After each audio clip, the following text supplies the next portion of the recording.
Bismillahirrahmanirrahim. Assalamualaikum warahmatullahi wabarakatuh. Perkenalkan, saya Tis'anda Asyara dari kelompok 2 bersama teman-teman saya. Yang pertama Arif Adi Nurrahman, Firman Maula Hidayat, Safira Izzatun Nikmah, yang terakhir Zalfa Lutfi Fauza. Kelompok 2 ini akan menganalisis buku guru Quran Hadis di Madrasah Aliyah kelas 11. Oke, yang pertama kami akan membahas analisis capaian kompetensi standar taksonomi Bloom yang akan dibahas oleh saudari Zalfa. Analisis capaian kompetensi mata pelajaran Al-Quran Hadis kelas 11 menurut standar taksonomi Bloom. Pada kurikulum 2013, mata pelajaran Quran Hadis antara kelas 10 diintegralkan kepada pelajaran pendidikan agama Islam, di mana tema yang berkaitan peserta didik mampu mengenal langsung konsep-konsep dasar yang ada pada mata pelajaran Al-Quran Hadis, yang mana di dalamnya memiliki peran penting sebagai pengikat dan pengembang konsep dasar mata pelajaran lainnya. Batasan yang akan kami teliti adalah hanya mengenai kurikulum 2013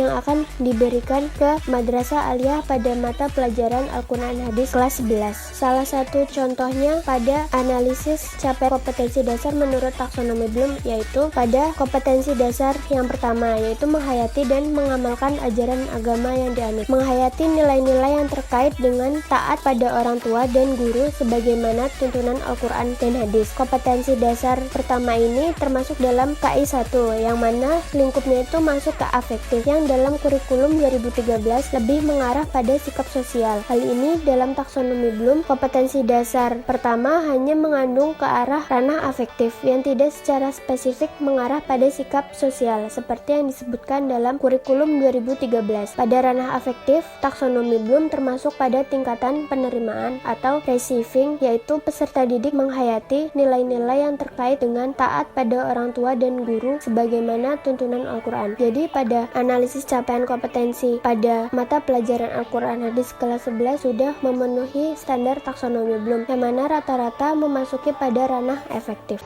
Selanjutnya pembahasan analisis materi yang akan dibahas oleh saudara Arif. Di dalam menganalisis buku ini, kami mencermati dengan beberapa aspek. Yang pertama yaitu aspek kesesuaian materi, yang kedua aspek kelengkapan materi, yang ketiga aspek pendukung materi, dan yang keempat yaitu aspek bahasa dan tulisan. Untuk yang pertama, aspek kesesuaian materi. Kesesuaian di sini ialah ketersesuaian antara materi dengan kompetensi yang akan dicapai. Dan menurut kami dalam buku ini sudah sesuai antara materi dengan kompetensi. Dan dalam pembahasannya pun dapat dikatakan global, umum. Dalam contohnya dalam materi inti Al-Quran itu sudah ada ayatnya, sudah ada terjemahannya, sudah ada penjelasannya, yang menurut kami itu sudah cukup sebagai pemahaman bagi peserta didik dan juga bagi guru dalam menyampaikan materi kepada peserta didik. Selanjutnya kami juga mencermati tentang sistematika dalam buku ini, yang menurut kami sudah cukup bagus dan lengkap, mulai dari adanya kompetensi inti, kompetensi dasar, indikator dan tujuan pembelajaran, ada materi pokok atau materi inti, ada juga proses pembelajaran. Di proses pembelajaran ini ada standar atau langkah-langkah ya dalam menyampaikan materi oleh pendidik, dimulai dari adanya persiapan, kemudian ada juga proses pelaksanaannya.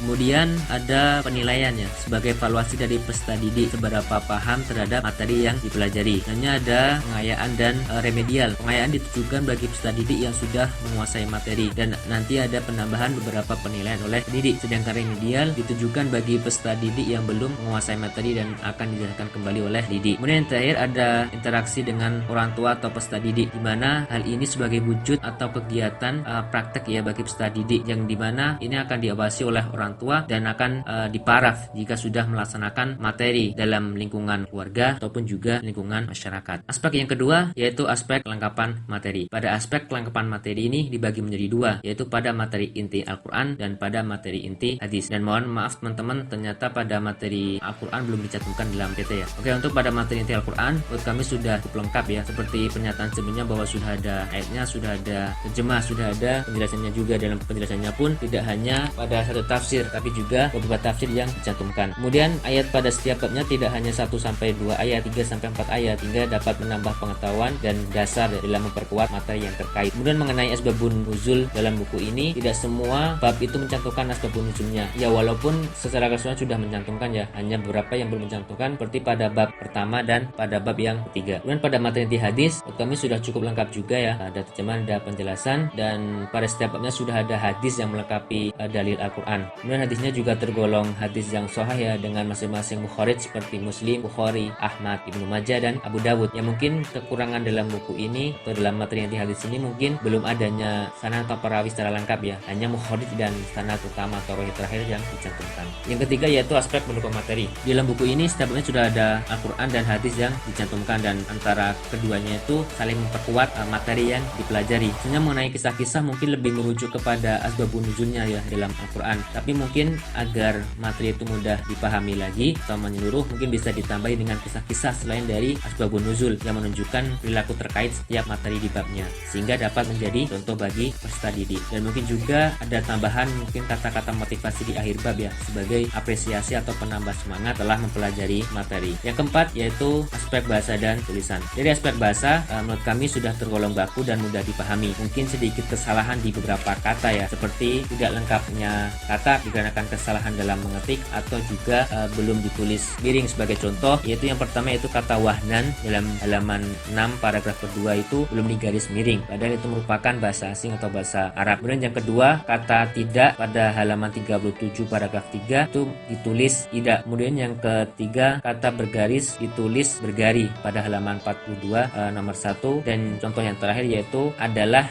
ditulis adalah pada halaman 45 paragraf nomor 2. Kemudian dari aspek tulisan, tulisan dalam buku Al-Quran dan hadis SMA untuk kelas 11 ini sudah sangat baik dari tulisan Arab maupun juga Latinnya, ditulis dengan sangat jelas dan mudah dibaca. Di halaman depan buku ini juga sudah ada transliterasi Arab Indonesia sehingga memudahkan pembaca akan kejelasan istilah Arab dibaca panjang atau dibaca. Selanjutnya kita akan membahas metode pembelajaran yang akan dibagi 3, yaitu Discovery Learning, Problem Based Learning, Project Based Learning. Metode Discovery Learning merupakan proses mental di mana siswa dapat mengasimilasi suatu konsep atau prinsip. Proses mental tersebut antara lain mengamati, mencerna, mengerti, menggolong-golongkan, membuat dugaan, menjelaskan, mengukur, membuat kesimpulan. Untuk buku Quran Hadis kelas 11 yang cocok untuk metode Discovery Learning pada bab 3, yaitu hidup jadi tenang dengan menghindari pergaulan bebas dan perbuatan keji. Langkah-langkahnya, yang pertama pemberian stimulus, atau bisa dengan pemberian apersepsi seperti salam, berdoa, dan mengabsen peserta didik, ataupun bisa bertanya kepada peserta didik siapa yang tidak hadir atau izin. Kemudian setelah itu selesai semua, pendidik sudah menyiapkan video untuk ditayangkan kepada peserta didik. Setelah ditayangkan, pendidik akan menjelaskan secara singkat tentang video tersebut yang berkaitan dengan bab 3. Yang kedua, yaitu langkahnya problem statement. Guru menyajikan suatu masalah kepada siswa dengan memberikan suatu pernyataan mengenai materi yang sedang dipelajari, seperti apa hubungannya hidup tenang dengan perbuatan keji dan pergaulan bebas. Setelah memberikan pernyataan, pendidik membagi kelompok yang dibagi menjadi 4. Yang kelompok pertama membahas larangan pergaulan bebas dan perbuatan keji, Quran surat Al-Isra ayat 32, arti beserta isi kandungannya, dan hadis arti dan maknanya. Kemudian kelompok 2 sama, namun berbedanya di sini pembahasannya di Quran surat An-Nur ayat 2. Kelompok 3 membahas penyebab pergaulan bebas dan perbuatan keji. Kelompok 4 membahas dampak dan cara mengatasi pergaulan bebas dan perbuatan keji. Sistem dalam mempresentasikan yaitu kelompok 1 maju, setelah selesai presentasi, kelompok 1 menampung pertanyaannya sampai selesai semua kelompok, dan diulang lagi kelompok 1 untuk memberikan jawaban atas pertanyaan yang didapat. Kemudian langkah yang ketiga yaitu data collection, yaitu proses pengumpulan data untuk melakukan identifikasi terhadap masalah yang disajikan oleh guru. Untuk pengumpulan data ini, pendidik bisa memberikan leluasa terhadap peserta didiknya, bisa mencari di perpustakaan, lab komputer, ataupun handphone. Dan pendidik di sini memberikan aturan selama 15 menit. Waktu data collection ini, pendidik bisa menilai peserta didik dari segi kerjasama atau soft skill dengan teman-temannya waktu berpendapat. Kemudian langkah yang keempat, data processing, yaitu pengelolaan data untuk memecahkan masalah yang disajikan oleh guru. Peserta didik sudah selesai mengumpulkan data, kemudian data tersebut dikelola dengan anggota kelompoknya untuk mendapatkan jawaban dari permasalahan tersebut. Kemudian langkah yang kelima, yaitu verification. Dalam langkah ini siswa melakukan pembuktian untuk mencari suatu kebenaran terhadap masalah yang sedang dipecahkan. Kemudian yang langkah keenam yaitu generation.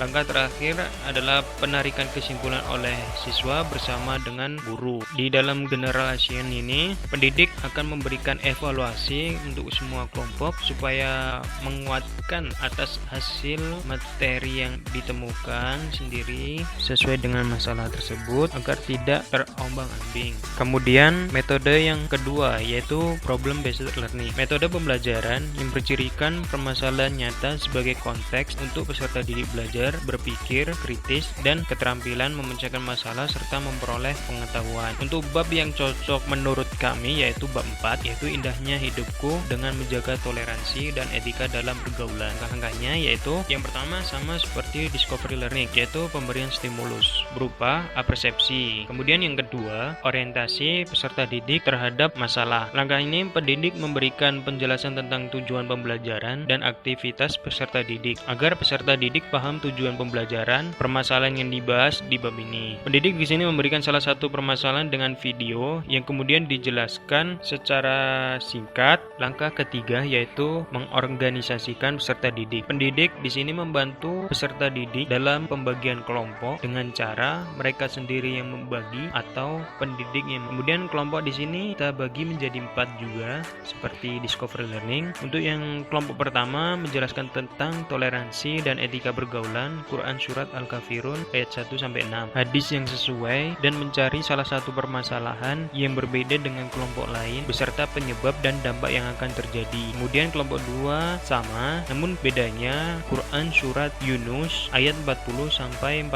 Kemudian kelompok 3 juga sama, tapi bedanya di Quran Surat Al-Kahfi ayat 29. Kelompok 4 juga sama, namun bedanya di Quran Surat Al-Hujurat ayat 10. Setelah pembagian kelompok, pengerjaan diberikan waktu sekitar 10-20 menit yang pendidik memberikan instruksi untuk mengerjakan bisa di perpustakaan, lab komputer, ataupun handphone. Kemudian langkah keempat, membimbing penyelidikan individu dan kelompok. Di sini pendidik memberikan dorongan terhadap peserta didik secara individu maupun kelompok untuk mengumpulkan informasi sebanyak mungkin dan membagikan ide mereka sendiri terhadap hasil yang didapat untuk memecahkan masalah tersebut. Langkah kelima yaitu mengembangkan dan menyajikan hasil karya. Langkah ini peserta didik mengembangkan semua data yang terkumpul, kemudian menyesuaikan data apakah sesuai dengan rumusan masalah atau tidak, dan contoh kasusnya benar atau tidak. Kemudian menyajikan hasil karya, yaitu setiap kelompok mempresentasikan karyanya, kemudian kelompok lain ataupun individu peserta didik sendiri bisa mengomentari atau memberikan argumen, sanggahan ataupun kritikan. Kemudian yang selanjutnya, langkah keenam, menganalisis dan mengevaluasi proses pemecahan masalah. Di sini pendidik dan peserta didik menganalisis dan mengevaluasi secara bersamaan. Kemudian setelah itu pendidik memberikan penguatan terhadap hasil yang dicari oleh peserta didik maupun dari buku di perpustakaan atau lab komputer ataupun handphone sesuai atau tidak dengan permasalahan tersebut. Penguatan yang diberikan oleh pendidik di sini agar peserta didik memiliki konsep yang matang terhadap bab yang dipelajari. Kemudian metode yang ketiga yaitu project based learning, merupakan pembelajaran berbasis proyek atau metode pembelajaran yang menggunakan proyek atau kegiatan sebagai media. Bab yang cocok untuk metode ini yaitu bab 9, hidup lebih sehat dengan makanan yang halal dan baik. Langkahnya yang pertama sama dengan metode yang ke-1 dan kedua, yaitu pemberian stimulus bisa berupa persepsi ataupun pemberian video, gambar. Dan langkah yang kedua yaitu penentuan pertanyaan mendasar atau esensial. Pendidik berharap kepada peserta didik bisa membangun sendiri pengetahuannya yang sesuai dengan pengalaman belajar yang dilakukan secara mandiri. Project based learning ini pendidik memberikan pertanyaan mendasar yang nantinya akan menjadi masalah yang harus dipecahkan melalui project yang akan dibuat oleh peserta didik sendiri. Kemudian pendidik memberikan contoh seperti tayangan video tentang perbandingan kehidupan seseorang yang memakan makanan yang halal dan baik dengan seseorang yang makan makanan yang tidak halal dan tidak baik, ataupun bisa berikan contoh seperti project yaitu dengan adanya 2 gelas air putih yang dicampur dengan kopi tanpa gula, kemudian gelas yang kedua dicampur dengan kopi dengan gula, namun perbedaannya yang pertama diminum dengan dibaca doa, yang kedua diminum tanpa doa. Oh ya, yang pertama tanpa gula, yang kedua dengan gula. Di sini pendidik mengaitkan dengan hidup lebih sehat dengan makanan yang halal dan baik. Jadi perbedaannya kopi tanpa gula dan diminum tanpa doa itu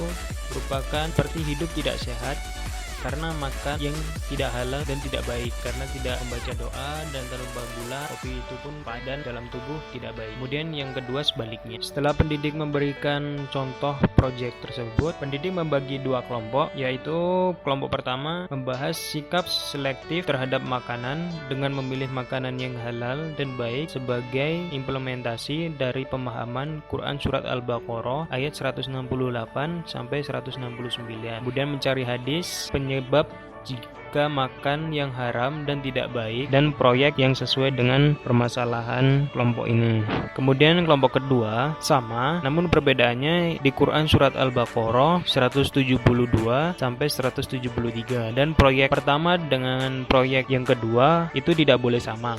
Kemudian langkah yang kedua mendesain perencanaan proyek. Model pembelajaran project based learning ini memberikan keleluasaan kepada peserta didik untuk berkreasi dan memberikan kemandirian. Setelah peserta didik mendapatkan rumusan pertanyaan untuk proyek, maka dilanjutkan di desain rencana proyek yang akan mereka lakukan. Kemudian langkah keempat yaitu menyusun jadwal. Di sini kekurangan dari metode ini yaitu membutuhkan waktu yang lama karena harus benar-benar sesuai dengan permasalahan, karena ini metode yang berbasis project. Kembali lagi untuk menyusun jadwal, peserta didik diwajibkan menyusun jadwal sendiri, namun tidak lepas dari target pendidik yang diberikan. Metode ini dalam menyusun jadwal memberikan keleluasaan kepada peserta didik untuk berkreasi menentukan bagaimana proyek dibuat dan dilaksanakan. Mereka tetap harus membuat suatu jadwal yang menjaga agar proyek dapat terselesaikan secara baik dan bisa mengatur waktu yang efektif. Di langkah ini melatih peserta didik untuk kritis dan pandai memperkirakan hal-hal apa yang perlu mereka lakukan untuk persiapan, pembuatan hingga proyek mereka dapat berjalan dengan baik dan tidak molor ataupun terlambat dari waktu yang sudah ditentukan oleh pendidik. Kemudian langkah yang kelima, memonitor kemajuan proyek. Di sini pendidik tidak lepas tangan begitu saja, melainkan pendidik juga memonitor peserta didik dalam kemajuan proyek. Namun tidak hanya pendidik, peserta didik juga harus memonitor hasil proyek mereka sendiri. Apakah proyek tersebut sesuai dengan rencana, hambatan apa saja yang dialami, bagaimana cara mengatasi hambatan tersebut. Kemajuan proyek perlu dipantau terus oleh pendidik yang diperlukan untuk keberhasilan proyek tersebut. Langkah keenam yaitu menguji proses dan hasil belajar. Pendidik di sini harus menguji proses dan hasil belajar selama peserta didik melakukan atau mengerjakan proyek dan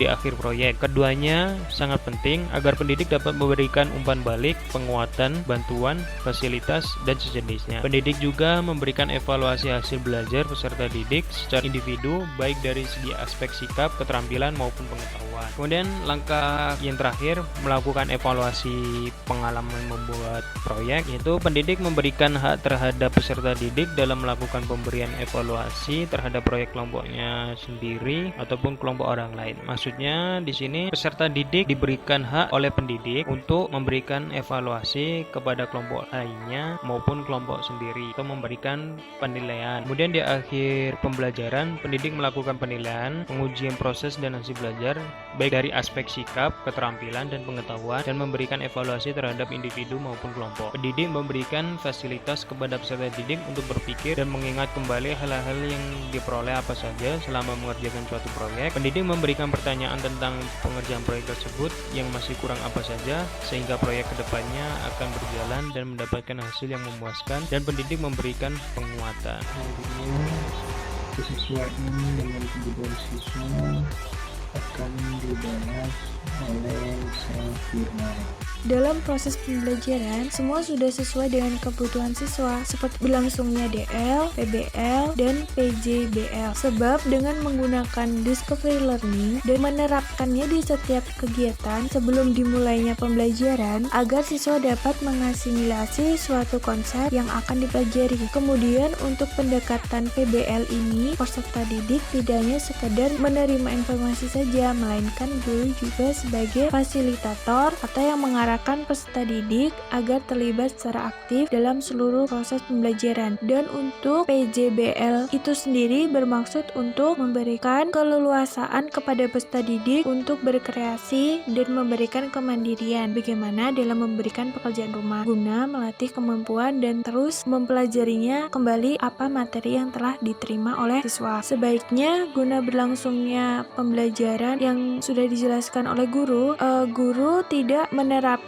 sistem ceramah, sebab guru hanya sebagai pengantar di awal pembelajaran, menjawab pertanyaan siswa, dan memberikan penguat atau evaluasi di akhir pembelajaran. Karena pembelajaran ini berpusat pada siswa, bukan pembelajaran yang didominasi oleh guru. Hal itu dilakukan sebab melatih keterampilan siswa dalam menganalisis, memahami, mengetahui, mengaplikasikan, berkomunikasi, kolaborasi, serta siswa dapat berpikir kritis, inovatif dan kreatif, dan mengevaluasi diri serta dapat mengembangkan potensi yang dimiliki oleh siswa tersebut. Selanjutnya, analisa evaluasi belajar yang akan dijelaskan oleh Firman. Mukarram Faisal Rosidin yang berjudul Quran Hadis. Pada saat proses pembelajaran, siswa diharapkan untuk bisa menerapkan nilai-nilai yang terdapat pada materi yang disajikan di buku. Contohnya, menghayati dan mengamalkan perilaku disiplin, jujur, tanggung jawab, dan peduli. Contohnya gotong royong, kerjasama, toleransi, atau damai. Damai dalam arti tidak ada saling mengejek walaupun berbeda ras, suku, atau budaya. Kemudian santun, responsif, dan proaktif, dan menunjukkan sikap sebagai bagian dari solusi atau berbagai permasalahan dalam interaksi secara efektif dengan lingkungan sosial dan alam, serta menempatkan diri sebagai cerminan bangsa dalam pergaulan dunia. Pada kurikulum 2013 ini juga siswa diharapkan untuk aktifnya maksudnya yaitu dalam arti aktif bertanya, aktif menyanggah waktu guru menjelaskan, dan sebagainya. Selain itu juga evaluasi belajar terdapat tes. Apa itu tes? Tes merupakan alat atau teknik penilaian yang sering digunakan oleh setiap guru. Tes dapat digunakan untuk mengukur kemampuan siswa dalam pencapaian suatu kompetensi tertentu. Kemudian, setelah tes, hasil tes biasanya diolah secara kuantitatif. Oleh karena itu, hasil dari suatu tes berbentuk angka. Berdasarkan angka itulah selanjutnya ditafsirkan tingkat penguasaan kompetensi siswa. Apakah siswa itu paham atau belum? Proses pelaksanaan tes dilakukan setelah berakhir pembahasan satu pokok bahasan atau setelah selesai satu catur wulan atau satu semester. Dilihat dari fungsinya, tes yang dilaksanakan setelah selesai satu bulan atau satu semester dinamakan tes summatif atau biasanya disebut ujian semester. Hal ini disebabkan hasil dari tes itu digunakan untuk menilai keberhasilan siswa dalam penguasaan suatu kompetensi untuk mengisi rapot. Sedangkan tes yang dilaksanakan setelah selesai proses pembelajaran mengajar atau mungkin setelah selesai satu pokok bahasan atau yang dinamakan tes formatif. Oleh karena itu fungsinya bukan untuk melihat keberhasilan siswa, akan tetapi digunakan sebagai umpan balik untuk perbaikan proses belajar mengajar yang dilakukan oleh guru. Dalam evaluasi belajar ini ada juga berupa pemberian soal. Contohnya soal esai, menjodohkan atau pilihan ganda, dan sebagainya. Pembuatan soal juga harus melihat dari siswa sendiri seberapa kemampuan dalam menguasai materi tersebut.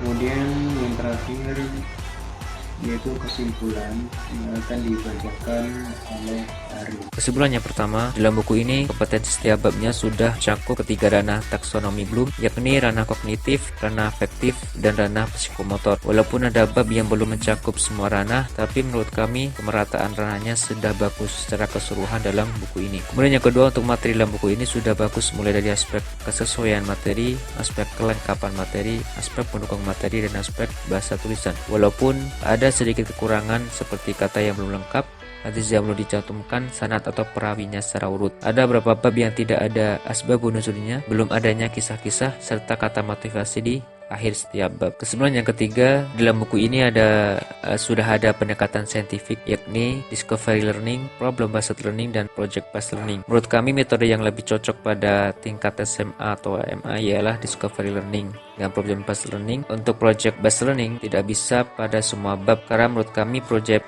based learning itu lebih condong pada tingkat perkuliahan. Kemudian tentang kesesuaian kebutuhan siswa, menurut kami sudah sesuai ya, yakni kemampuan memahami konsep, kemampuan berpikir kritis, kemampuan memecahkan masalah, kemampuan untuk berkreasi, mandiri, dan mengevaluasi. Kemudian yang keempat, buku ini sudah sesuai dengan penilaian kurikulum 2013 karena di dalam buku tersebut sesuai materi dan kompetensi inti dan kompetensi dasar mencakup penilaian kurikulum. Selain itu juga siswa dituntut untuk lebih aktif dalam bertanya, menjawab, dan lain-lain. Jadi hasil analisis buku Quran Hadis kurikulum 2013 kelas 11 ini dalam pengembangan materi pembelajaran sudah baik dengan ketiga ranah yang sudah ditentukan serta pendekatan saintifik yang telah ditetapkan. Buku ini juga materinya lengkap dan cocok untuk dipelajari. Selain itu juga nilai-nilai yang ada di dalam buku ini bisa diterapkan di kehidupan sehari-hari untuk sarana mendekatkan diri kepada Allah Subhanahu wa taala.